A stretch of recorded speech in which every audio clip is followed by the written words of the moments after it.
Mara stayed in the apartment because moving felt like admitting defeat, and because she didn't know where. The landlord had warned her that it was old, thin walls, cold floors, he'd said. He hadn't mentioned the silence was absolute. During the day, Mara could pretend things were normal.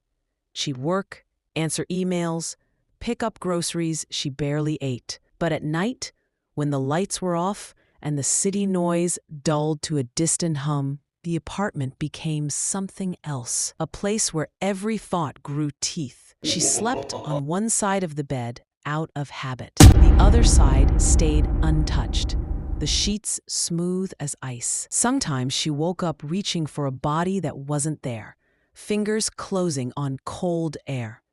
The absence felt heavier than a person. The kids visited once every 2 weeks. They were polite, almost too polite, like guests in a stranger's home. They didn't ask questions about the arguments, or why their father left, or why Mara had stopped humming in the mornings. Children have a way of sensing ghosts, even before they know the word for them. When they were gone, the apartment felt like it inhaled and exhaled on its own. One evening, Mara came home and found the door slightly open. Nothing was missing. Nothing was moved. Yet she felt watched. She told herself it was exhaustion, stress, the winter days getting shorter. But the feeling didn't leave. She began hearing things, soft taps behind the walls, creaking floorboards at 3 a.m., the faint sound of whispering, like someone speaking in another room. Sometimes she thought she heard her name, stretched thin and brittle in the darkness. Mara.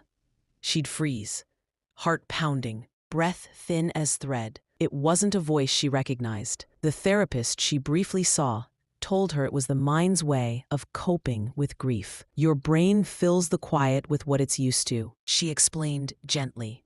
But Mara knew better. The quiet wasn't being filled, it was taking. One night, unable to sleep, she walked through the apartment in the dark. The floorboards groaned under her feet.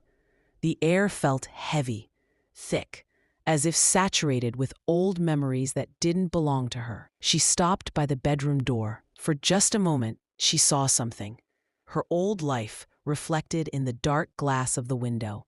Shadows shaped like a family that no longer lived. A man turning away from her. Children slipping from her arms like mist. And behind them, deeper in the reflection, something else watched her. Something patient. Something that seemed to be waiting for the cracks in her heart to split a little wider. Mara closed her eyes.